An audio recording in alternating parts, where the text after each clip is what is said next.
Today, we're diving into an empire that wasn't written down, but was literally spoken into existence. We're going to look at a world built not from blueprints, but from poetry and rhythm. And we'll see how modern tech is finally letting us visualize a history that, until now, was only ever heard. You know, we usually think of history as something we read in books or see chiseled into monuments.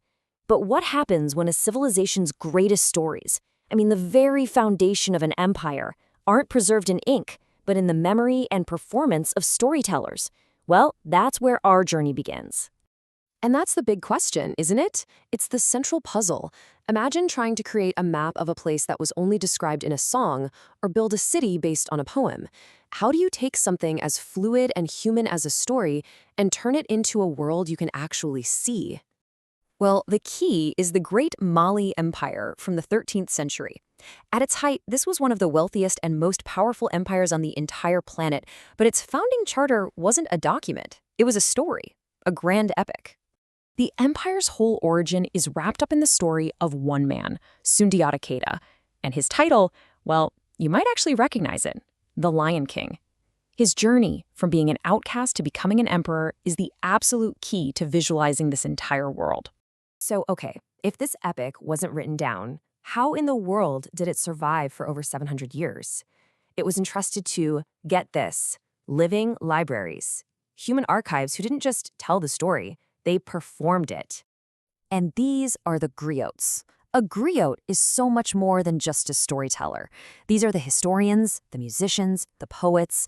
They're walking, talking genealogies. For centuries, they've been the crucial vessel, the way that history, law, and culture get passed down from one generation to the next. And this is where the modern approach gets really fascinating. The researchers behind this realized you can't just write down the words. The performance itself is data. The rhythm, the cadence, the music.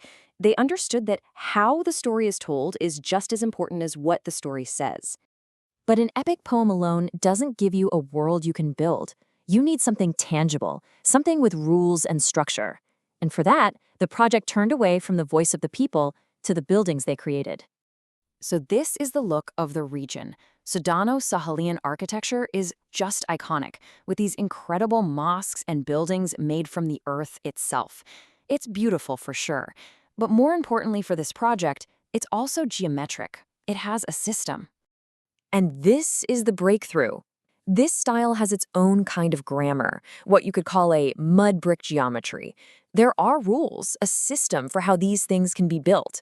This is the structural DNA, that tangible blueprint they needed to anchor an oral epic in a physical world. So now you can see the two halves of the puzzle, right? On one side, you've got the oral tradition. It's flowing, it's epic, it's deeply human. And on the other side, the architectural DNA. It's structured, geometric, and totally tangible. They're like two completely different languages. The challenge is, how do you get them to talk to each other? The answer, and the bridge between these two worlds, is artificial intelligence. What this project did was essentially create a digital griot, an AI that was taught to listen to the ancient story and see the ancient blueprints all at the same time. Here's basically how it works in 3 steps. First, the AI translates the epic. And not just the words, remember, but its rhythm into data it can understand. Second, it analyzes all those geometric rules from the architecture. And then, the final and most crucial step, it synthesizes both of them, creating a completely new visual language that honors both the story and the structure. So what happens when you combine this ancient epic with this cutting-edge AI? Well, you don't just get data points, you get history made visible. You get to see a legendary conflict come to life right before your eyes.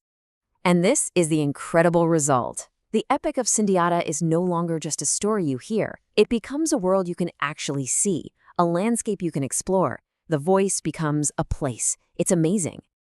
The AI was tasked with visualizing the very heart of the epic, this huge war between 2 rival kings, a conflict that would literally decide the fate of a nation and give birth to the entire Mali Empire. This is the showdown. On one side, you have Sundiata Keita, the Lion King. On the other, his rival, the powerful Soumaoro, known as the Sorcerer King. The AI lets us see their conflict, not just as a myth, but as a series of strategic moves across a world that feels real. And this is the real magic of the whole project. The story is filled with these legendary, even magical elements.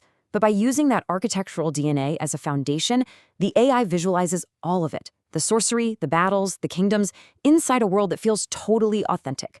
The legend gets grounded in history. So this leaves us with a pretty fascinating question. The Epic of Sundiata was hidden in plain sight, carried in the human voice for centuries. Technology finally gave us a way to see it. So it makes you wonder, what other histories, what other lost worlds preserved in song, dance, and tradition are just waiting out there for their own digital griot to bring them to light?